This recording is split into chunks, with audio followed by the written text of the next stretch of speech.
Welcome in. Have you ever said to yourself that, damn, I wish there was a quick and easy way to take this look of iRacing, the washed out, low color, kind of hazy look, and just kind of get a little more vibrance out of it without having to run any kind of third-party software? Well, there is a way. You can take this and turn it into this with only a few quick tweaks in the iRacing UI. Stick around and I'll show you how. Y'all ready for this? Okay, so there's really not a whole lot to this. Really only 3 different settings we have to change on this, and it's very quick right in the iRacing UI. So this, again, will have no impact on what graphics card you're running, processor, RAM, none of that stuff. It's available settings across the board.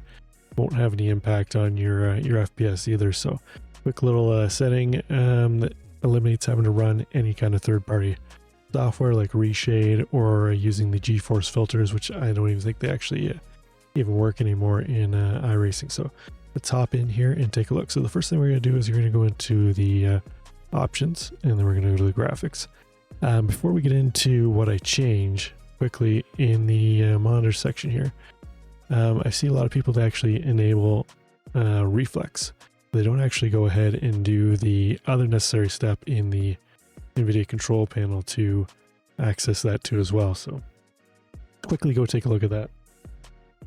Okay, so we've brought up the Nvidia control panel. This is what you're greeted with when you first get here. So the first thing you want to do is hop into the manage 3D settings after you've turned on reflex and boost in the iRacing UI.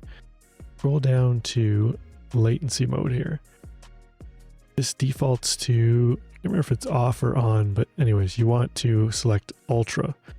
That is the way you get the reflex turned on. If you don't have that on, you're really not getting the full effect of reflex. So you're going to want to take and do that and apply, save it, and back on out. And then we'll get back to where we were in the iRacing UI.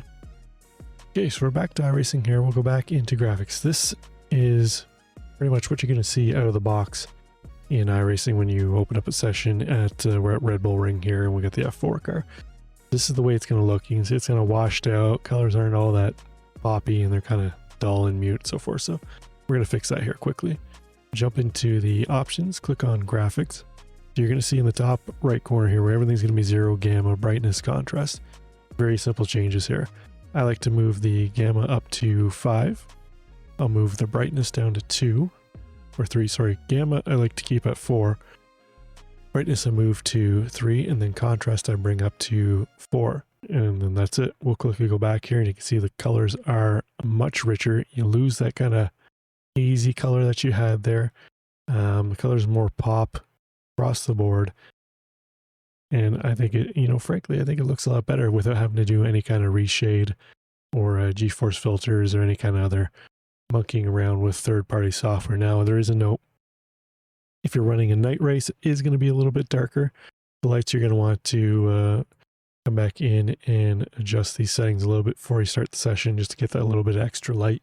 In a night race, actually, generally, it's even more of an advantage. If you know you're going to be doing a night race, say the session starts at sunset, or even at night already, boost these up before you get in there. You'll be surprised how much extra light you'll actually have on track and have that advantage there. So now that we've changed that, let's just do a quick little comparison. We'll jump in the car, we'll go around a couple corners, and I'll do it with the default settings, and I'll do it with the adjusted settings here now, so you can see what the difference is in car too as well. Okay, so here we are with the adjusted settings. This is back to the iRacing baseline. This is what you would see normally. And we'll put all the pits, we'll head down into turn 3, and then we'll go and change the settings to the way I run them, and we'll do a quick little comparison of them that way.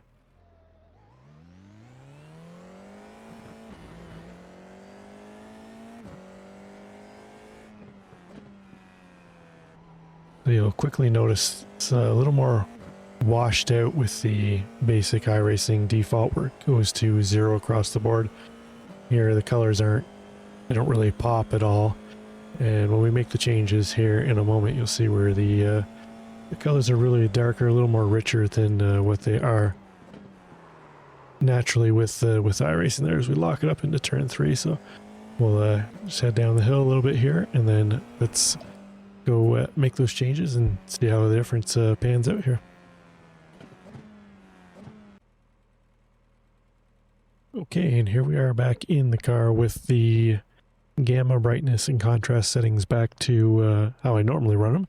We can see the difference here, and we'll just do the same thing. We'll pull out of the pits, head down into turn 3, and just do a quick little comparison here of the difference between the two cars, or the two settings.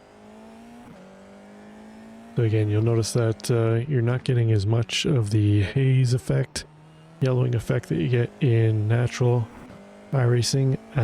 Again, as I mentioned before, you're going to have to take into account if you're running a night race, you're going to want to boost those levels back up some because it will be a tad bit darker in a night race with the adjusted gamma contrast and brightness settings.